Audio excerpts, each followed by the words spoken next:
Olá, tudo bem? Boas-vindas a mais um Prosa Acadêmica.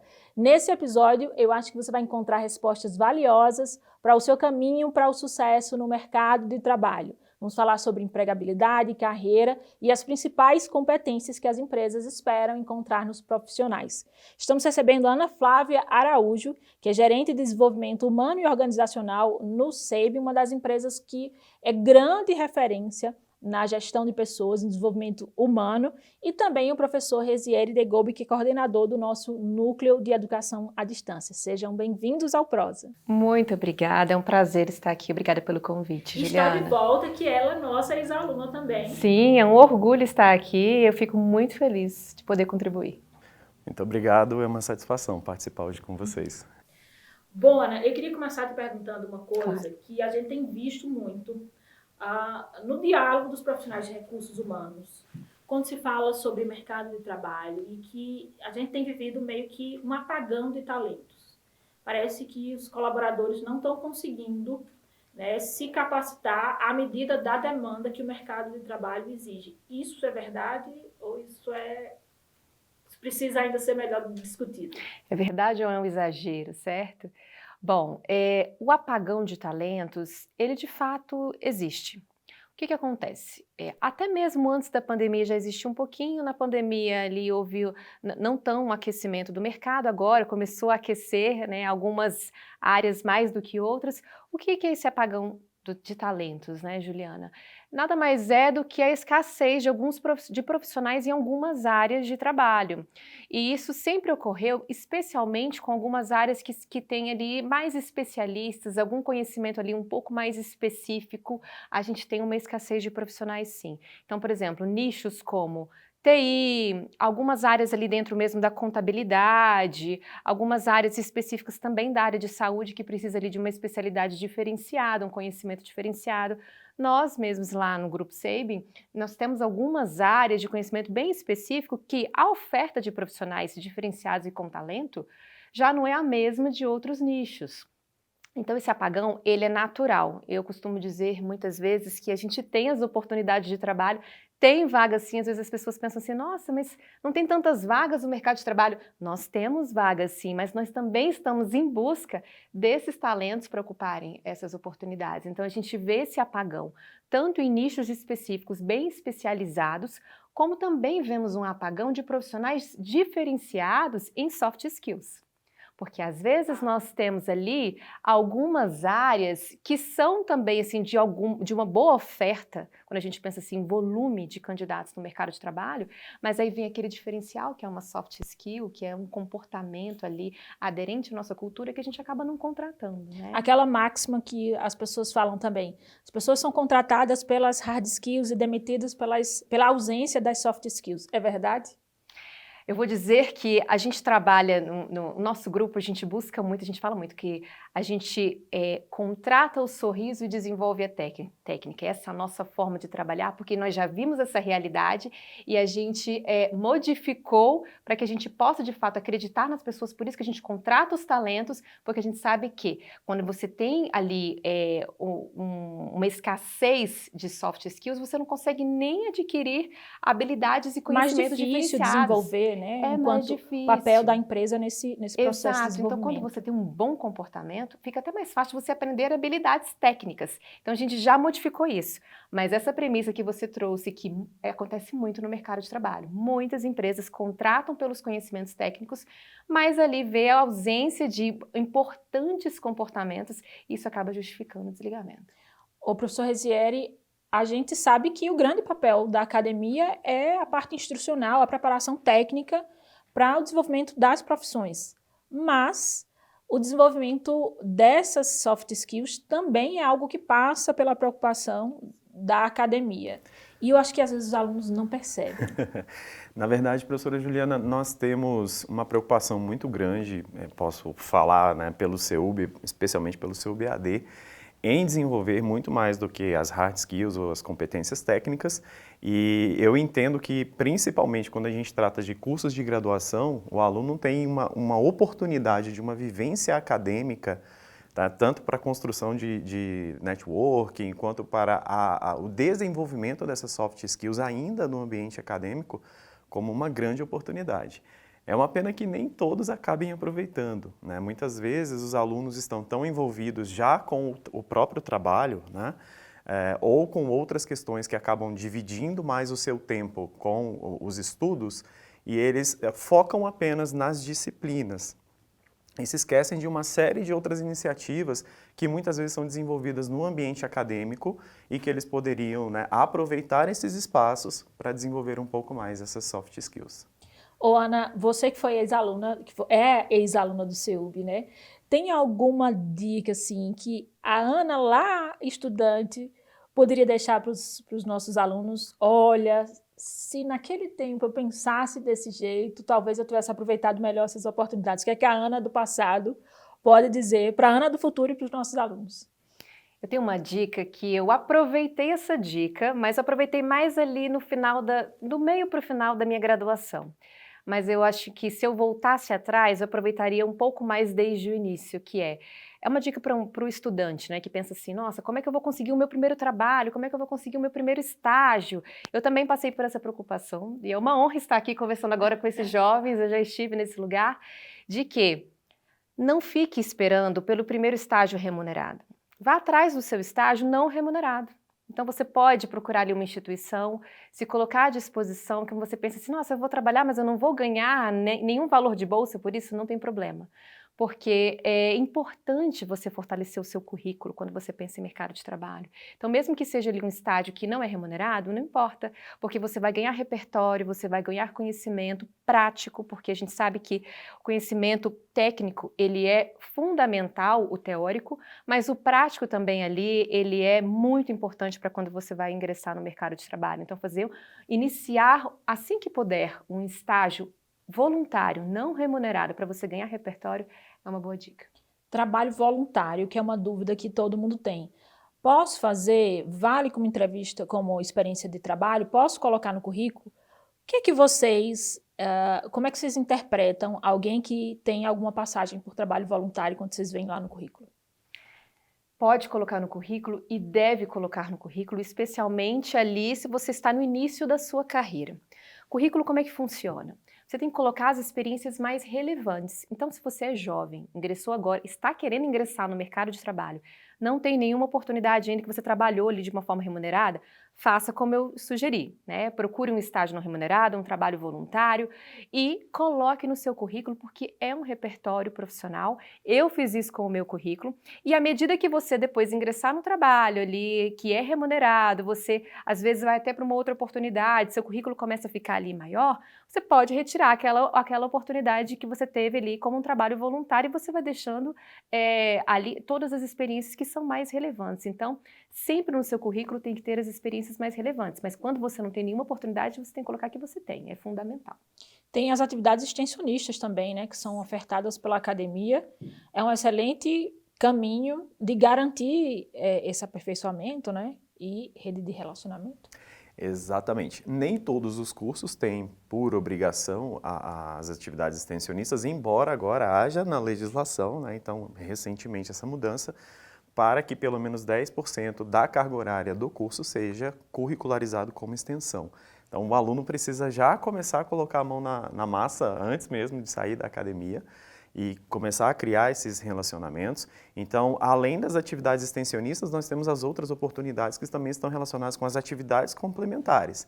Nem tudo se resume ao ambiente acadêmico, mas muitas oportunidades estão fora das fronteiras, né, da faculdade, e o aluno pode trazer esse conhecimento, agregar esse conhecimento. Nós temos aqui, por exemplo, o programa de voluntariado do próprio CEUB, né, que faz parte dessas atividades extensionistas que também podem contar, como a Ana colocou, para o currículo de quem ainda está iniciando esse processo. Que é mais uma mudança de olhar daquela oportunidade, porque por mais que ela tenha sido iniciada dentro de uma experiência de aprendizagem, mas é uma experiência profissional também, né? Eu acho que isso muda muito a forma como você vai se relacionar com essa oportunidade de trabalho.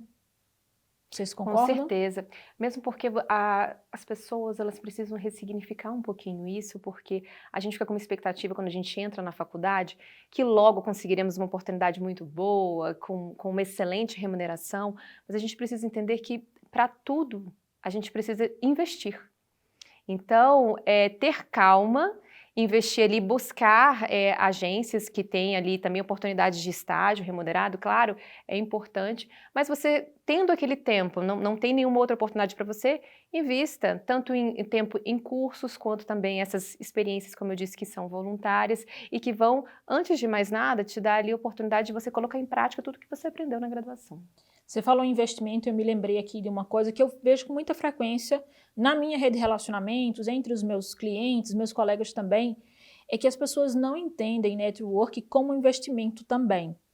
E que você precisa nutrir essa rede de relacionamento e você precisa investir seu tempo, sua dedicação a nutrir esses relacionamentos. Então as pessoas às vezes perguntam, nossa, mas como você conhece tantas pessoas? Precisa dedicar tempo e investir nessa rede de relacionamento. As boas vagas podem estar lá. Com certeza, o networking ele é fundamental e ainda tem muitas pessoas que têm resistência a fazer networking, seja por timidez, seja porque não acha que é relevante, mas independente de qualquer aspecto, é fundamental investir nas relações, porque nós podemos ter um excelente currículo, nós podemos ter ali uma ótima vivência numa graduação muito boa, com um curso muito bom, mas a gente precisa mostrar isso para as pessoas, conhecer as pessoas que também têm ali um conhecimento diferenciado, que pode ali fazer trocas interessantes. Então é fundamental investir em networking, pensar ali quais são os grupos que você pode entrar, grupos de WhatsApp, comunidades como um todo, fazer ali um perfil em redes sociais, ali, rede social profissional, para que você possa também conhecer diferentes pessoas e acho que, inclusive, alimentar essas relações, que às vezes a gente faz network quando a gente está procurando trabalho. E aí depois que a gente entra no trabalho, a gente não investe mais em network, mas o network ele é fundamental, inclusive para você adquirir um novo conhecimento para trazer para a empresa que você está trabalhando, para você também ali ver oportunidades, às vezes de um curso diferenciado, é fundamental você conhecer tendências de mercado para você poder até oxigenar o conhecimento da empresa onde você trabalha e mais que isso, também quando você começa a treinar a habilidade de fazer networking fora, você faz networking dentro da empresa em que você atua. Isso é fundamental. Transitar entre as áreas, conhecer os setores, pensar ali junto com de diferentes formas com outras pessoas. Isso tudo vai fazer agregar mais conhecimento naquilo que você atua.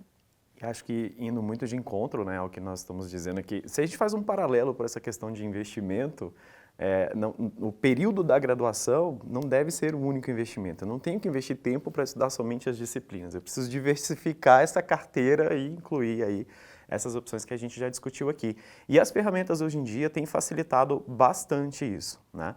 Eu queria até depois aproveitar para perguntar para a Ana se uma outra coisa que eu tenho visto muito em relação a processos seletivos, a vagas, e se isso se confirma na prática, é que as empresas têm exigido demais, né, para cargos que muitas vezes não têm toda aquela necessidade de todas aquelas competências ou que a remuneração não está compatível com aquilo que está sendo exigido. Uhum. E aí, muitas vezes as pessoas ficam frustradas porque até têm a preparação, mas não entendem que aquela vaga seja tão interessante, não só pelo retorno financeiro, mas também por oportunidade de crescimento. Você exige demais e oferece muito pouco. Uhum.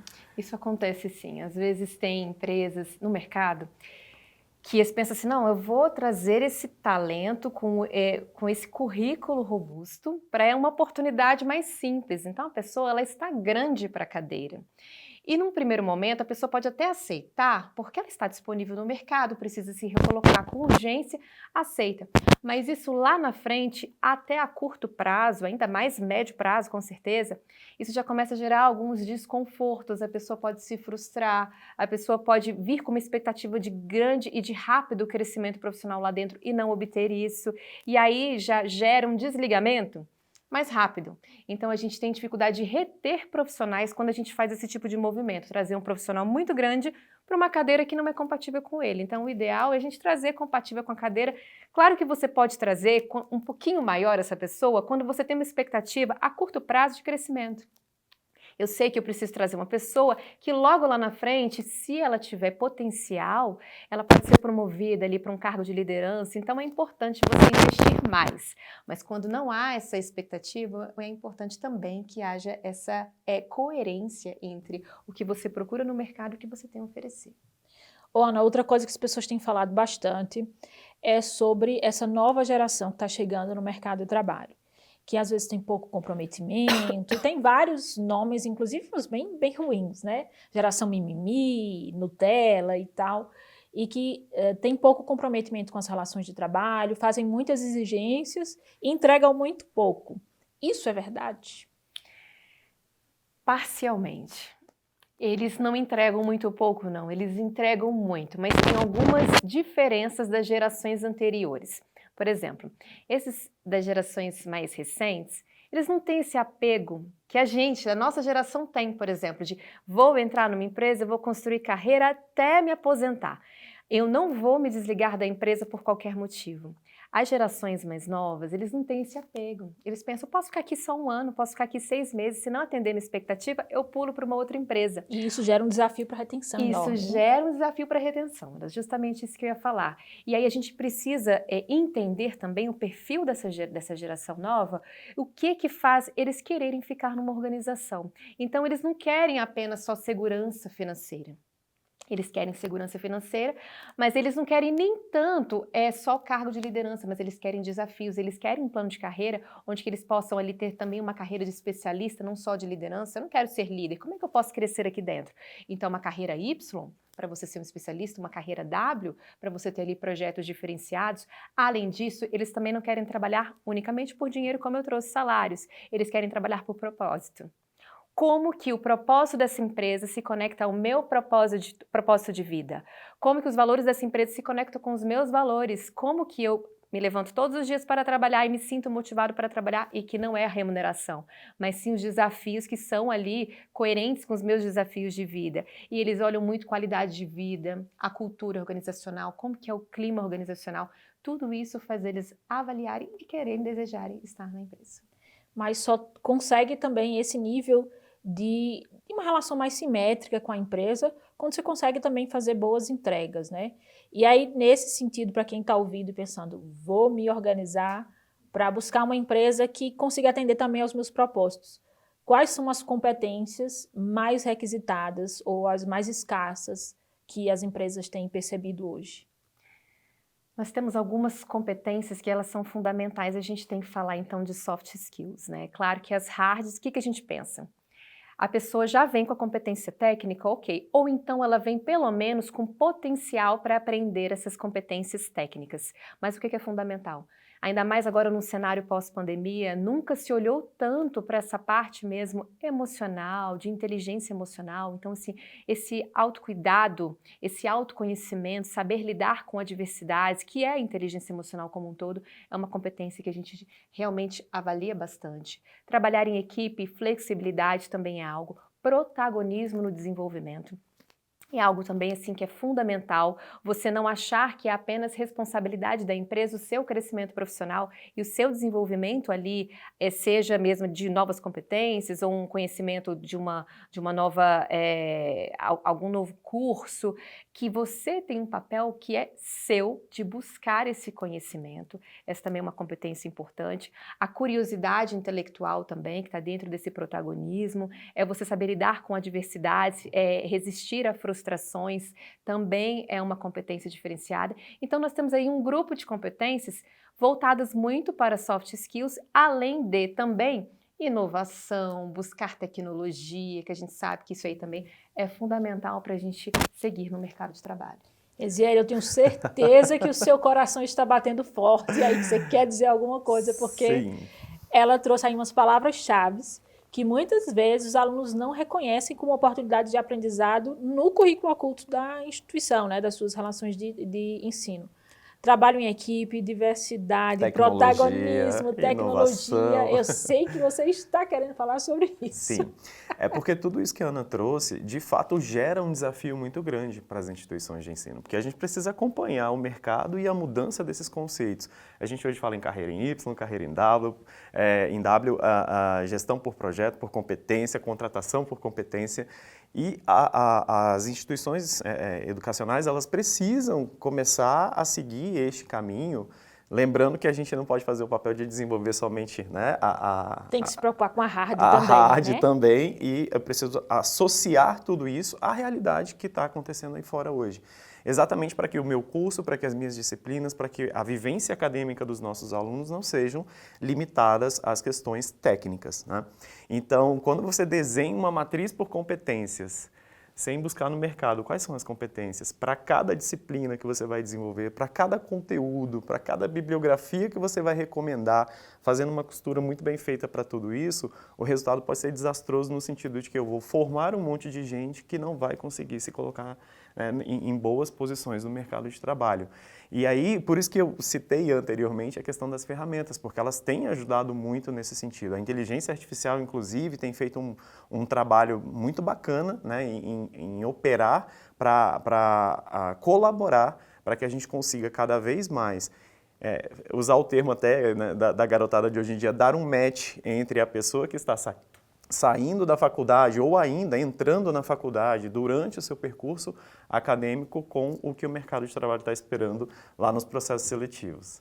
E aí tem um ouro que eu acho que muitas vezes também o aluno deixa passar despercebido, que é o plano de ensino. Ah, isso é uma coisa burocrática, não vou ler, vou passar rápido, enfim. Mas ali tem competência, tem essas Objetivos referências. de aprendizagem. E é uma forma de você entender por que você está cursando aquela disciplina. Exato. E o que você vai prestar atenção ali. E quando eu olho para o conjunto, né, dessas disciplinas, entendo o curso, entendo o percurso formativo, fica ainda mais fácil entender qual é o perfil que eu estou formando enquanto profissional, que é o que a gente chama aqui de perfil do egresso, que é algo importantíssimo. Para onde é que as nossas disciplinas estão caminhando, para onde é que as nossas atividades extensionistas, a curricularização da extensão, as atividades complementares e os projetos diversos que são criados na academia estão direcionando o aluno na formação desse perfil. E aí também tem uma coisa que é preciosíssima nos processos seletivos, que é aquela velha pergunta. Por que eu tenho que contratar você e não as pessoas que estão aí fora? Quais são os seus diferenciais competitivos? E a gente sabe que essas perguntas são muito comuns, mas muita gente gagueja e fica sem saber o que responder, Ana. É assim? Pode ser que aí estejam aí algumas informações valiosas para saber como se reportar nessa situação? Com certeza, eu acho que o momento do processo seletivo eu digo que não precisa nem esperar essa pergunta, que ainda existem muitas perguntas, existem muitas entrevistas que ainda tem essa perguntinha no final. Perguntas de gaveta. Ainda tem essa perguntinha de gaveta. Mas agora as pessoas já vão para a entrevista sabendo que pode acontecer as perguntas, então o entrevistador até tenta evitar, porque já consegue pegar todas as informações. Pegar uma resposta de gaveta também, Exatamente. Né? O que é fundamental numa entrevista? É você mostrar o que você tem de conhecimento. E, inclusive, mostrar sucesso que você teve em projetos, seja na sua faculdade, seja em cursos que você fez fora, ou então em alguma experiência que você teve, mostrar ali experiências de sucesso que você já viveu e que o entrevistador vai entender que, poxa, ele tem repertório, ele já passou por isso, então há uma probabilidade dele repetir essa história de sucesso aqui dentro. Porque é claro que ninguém espera que um jovem profissional que está saindo da faculdade tenha um currículo de uma pessoa com experiência sênior, né? E às vezes esse jovem profissional ele fica muito inseguro. O que eu vou colocar no meu currículo? De que forma eu vou expor isso? Mas essas experiências que são vivenciadas na academia servem muito para essas questões. Projetos, aqui existem projetos científicos, acadêmicos, que tudo isso, inclusive quando a gente faz entrevista com estudante para uma vaga de estágio, que seja, ou então no primeiro emprego, a gente até pergunta, olha, não precisa falar, a gente faz perguntas voltadas para o passado para a gente entender se a pessoa tem repertório, né? Por exemplo, de sucesso, de atender prazos, atender metas, mas a gente sempre fala, não precisa ser repertório profissional, pode ser repertório acadêmico, um projeto que você entregou, um trabalho diferenciado que você fez, então a pessoa consegue, porque ela vai mostrar ali, não é onde ela conquistou aquilo, é como e que ela conquistou e como ela conquistou, independente se é no mercado de trabalho ou ali no mundo, na academia. Como é que a gente consegue se destacar num currículo? O que é que vocês olham e dizem, isso aqui tem potencial para a gente, vamos chamar para uma entrevista? O que é que faz brilhar o currículo de um candidato? O currículo, ele tem que ser direto. Então, é importante você colocar ali, quando você, por exemplo, Ana, eu tenho um currículo com muitas experiências, muitos cursos. O que você vai colocar? Aquilo que eu disse no início da entrevista, o que é relevante. Não, eu sou um estudante, eu vou fazer o meu primeiro currículo, o que é fundamental? Coloca seu objetivo profissional, com o que você quer trabalhar, o que te faz brilhar os olhos, porque é importante para o selecionador ter essa informação. Coloca ali os dados educacionais, onde você estudou, o que você está fazendo, seu curso, se você tem previsão de formatura, ou se você já se formou e quando. Coloca alguma experiência profissional, por isso que essa parte ela é fundamental. Mesmo que você não tenha tido ainda uma oportunidade de estágio remunerado, busque e procure um estágio não remunerado para que você possa colocar essa experiência aí também. Coloca outros projetos que você participou, de repente se você fez parte de algum grupo de afinidade, em algum assunto também você pode colocar. E outros cursos que você tenha, seja de idiomas ou algum curso ali voltado, pacote Office, que seja, é importante você colocar esses conhecimentos a mais que você tem, porque uma oportunidade de estágio, um primeiro emprego, é justamente isso que o entrevistador vai olhar. A faculdade pode ajudar também, né, a fazer esse currículo, prestar informações. Pode e tem formas para fazer isso, né? O CEUB hoje conta com uma ferramenta que está à disposição dos alunos para que eles tenham todo esse acompanhamento mesmo, né? Digamos, de cursos complementares, de atividades, para formação de portfólio, que eu acho que já ajuda muito, né, a combater essa insegurança e essa ansiedade de apresentar um currículo. Acho que hoje o portfólio tem sido muito mais importante do que o próprio currículo. Aquilo que você sabe fazer e consegue apresentar fala muito mais do que muitas vezes ficar descrevendo isso num documento que o recrutador já tem um monte ali igual para ler, né? Então, o portfólio, a questão das capacitações complementares mesmo, de outros cursos que vão tratar principalmente das soft skills, né?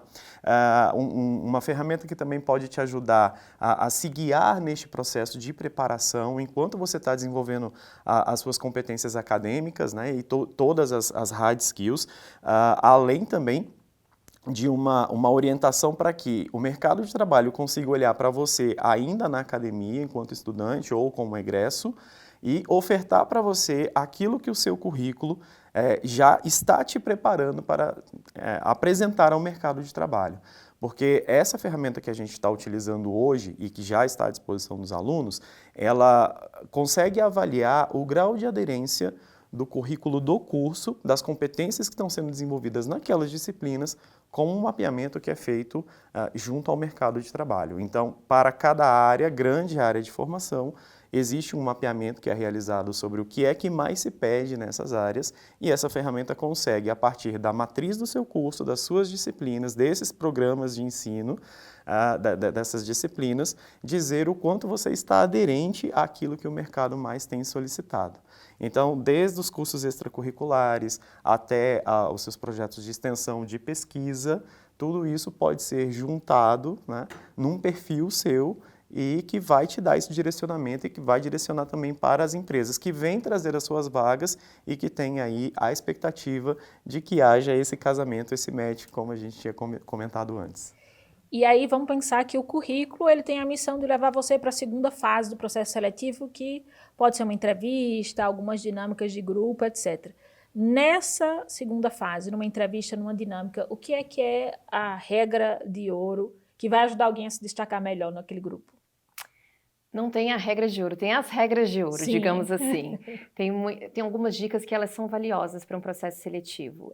O primeiro, processo seletivo, que pode ser uma entrevista, como a Juliana mesmo disse, pode ser uma dinâmica de grupo, ela começa antes da entrevista. Então, se ela é, por exemplo, uma seleção presencial, quando você vai lá e já é recebido ali na recepção da empresa, você já é avaliado. Quando você chega e você cumprimenta os outros candidatos, você é avaliado. A forma que você se posiciona, a forma que você chega mesmo no momento da entrevista, tudo isso, a sua educação, sua gentileza, você já está sendo avaliado antes da entrevista.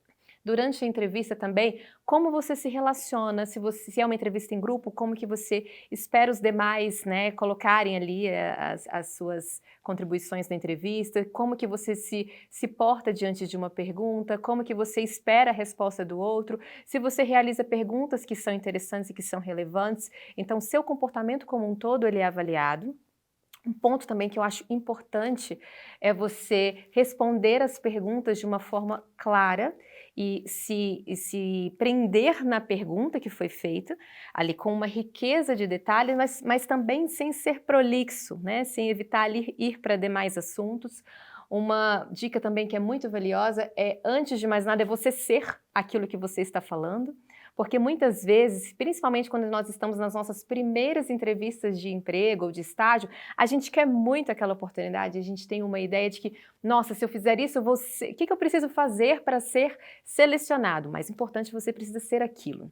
Se você não é o que a empresa busca, então busque uma outra oportunidade de trabalho, porque você pode até entrar se você disser algo que você de fato não é na realidade. Mas entrando você pode se frustrar, você pode ficar ali com as suas expectativas não atendidas, a empresa também. Em algum momento você pode encerrar a sua jornada naquela organização. Então o mais importante é você ser aquilo. E se for o que a empresa está procurando, ótimo, excelente. Eu costumo dizer que a melhor empresa para a gente trabalhar é aquela empresa que busca aquilo que a gente tem a oferecer.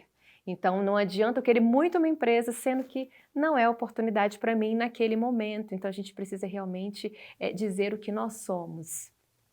E acho que uma oportunidade de treinar isso, embora muitas vezes também passe despercebido pelos alunos, é no relacionamento com os colegas, com os professores, com a equipe multidisciplinar, como é que eu vou fazer uma solicitação, uma demanda, e isso gera também algumas informações sobre o perfil daquele aluno e que, eventualmente, quando a empresa, a instituição é requisitada, tem aluno para estágio, isso pode ser uma porta Faz bastante aberta, diferença, fechada. faz bastante diferença, Juliana, porque assim, nós temos perfis de alunos muito variados, né? E cada pessoa tem uma forma de solicitar um atendimento, cada pessoa tem uma forma de escrever um relatório, um e-mail, algo, né, relativamente simples, uma mensagem.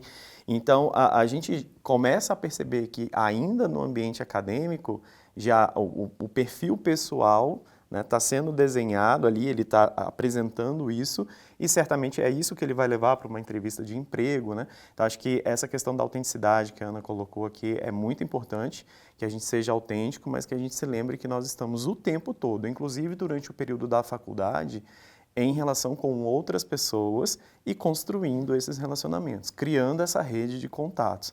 Né? A gente tem o privilégio aqui no CEUB de ter muitos ex-alunos como professores, como colaboradores. Como entrevistados. Como entrevistados, como entrevistadores, né? Então a gente tem essa satisfação. E é muito interessante, muito prazeroso para a gente perceber quando uma pessoa ela já vem desde o início da caminhada profissional dela, e vai continuar essa caminhada aqui dentro ou em outro lugar, e ela é autêntica, ela consegue demonstrar desde o início ali, quando ela está fazendo aquela solicitação de atendimento, um perfil que você vê que, além de toda a competência técnica que está sendo apresentada e desenvolvida junto com ela, ainda tem as soft skills que você já consegue identificar. E é curioso porque nós tínhamos reações muito diversas, e ainda temos até hoje, no próprio processo de atendimento, quando você troca, por exemplo, um atendimento o tempo todo presencial, né, ou mesmo que virtual, acompanhado por uma pessoa e por um assistente virtual. As pessoas que conseguem, as que ainda não conseguem desenvolver, né, esse relacionamento com a própria tecnologia, com a inovação e que tem um pouquinho mais de dificuldade. As próprias ferramentas colaborativas para entregas dentro de sala de aula já demonstram. Alguns alunos no começo tinham bastante dificuldade em compartilhar um arquivo com colegas e fazerem um trabalho colaborativo à distância, né, remotamente. Depois de passado aquela dificuldade inicial, eles voltam para contar que agora usam isso no trabalho todos os dias e que fizeram uma melhoria no próprio processo de trabalho com algo que eles começaram vendo ainda no banco virtual da faculdade. Que legal. Ana, a gente vai se aproximando aqui do final do nosso papo. Acho que a gente poderia passar horas e horas falando aqui, deixando dicas muito legais. Te perguntei sobre a dica que a Ana, ex-aluna, deixava para os alunos. E agora, qual é a dica que a Ana, gerente de desenvolvimento humano, de uma das empresas de grande referência na área de gestão de pessoas, deixa para os alunos? Primeiro, eu acho que é você se empoderar. Você é o protagonista da sua história. Então, você tem que se preocupar em buscar, né, bons cursos, uma boa graduação. Então, aluno do CEUB já está aqui, né, com a boa graduação, isso é fundamental. E depois pensar assim, quais são os cursos que eu preciso fazer, extracurriculares, qual é a empresa que eu vou buscar essa oportunidade, onde eu vou deixar o meu currículo, mas você entender que você é o protagonista da sua história. Buscar sempre por conhecimento, a gente tem que ter sede de conhecimento. Eu falo que assim, a gente não tem que ter só a faca e o queijo na mão, a gente tem que ter a vontade de comer. Né, a fome de conhecimento, isso é fundamental e que aí você também tenha paciência para você construir a sua carreira. Você vai começar ali realmente do iniciozinho, né? Pode não ser aquele emprego inicial que você tinha imaginado, mas aquele emprego, ele é fundamental para você ser uma ponte, né? Ser uma ponte para você chegar ali naquele seu objetivo e você ter a carreira dos seus sonhos. Mas lembre-se que você é o protagonista da sua história. Resiério, professor, coordenador, que dicas pode deixar aí para os nossos estudantes? Que mensagem você pode deixar para a gente? Bom, assim, a primeira coisa que eu gostaria de dizer é que eu fico muito feliz, porque quando a Ana fala de ser protagonista, a gente já vem batendo nessa tecla em relação ao aluno protagonista há algum tempo. Então, estamos afinados, mercado de trabalho e academia nesse sentido, e de fato, né, estudar, mesmo nas novas gerações, nas gerações anteriores, continua sendo estudar. Isso é o papel do aluno, é ele quem tem que buscar, de fato, aquilo que o professor, que é um facilitador do seu aprendizado, pode entregar para que ele se desenvolva. Então, acho que talvez a maior dica, aproveitando a palavra-chave do protagonismo, é faça, vá atrás, busque, estude, se dedique, invista tempo, mas extrapole a sala de aula, extrapole a disciplina, busque tudo aquilo que você pode aproveitar nesse momento, que é um momento crucial, né? A gente sabe que essa preparação é muito importante, mas não se limite a somente aquilo que está na sala de aula. Pois bem, vamos terminando aqui esse episódio que eu vou chamar de oráculo. Dicas muito valiosas, insights muito importantes de pessoas que estão no mercado de trabalho e que estão te dizendo qual é o caminho das pedras. Espero que você tenha gostado, que esse programa tenha deixado aí boas dicas para você e te espero no próximo Prosa Acadêmica. Até lá!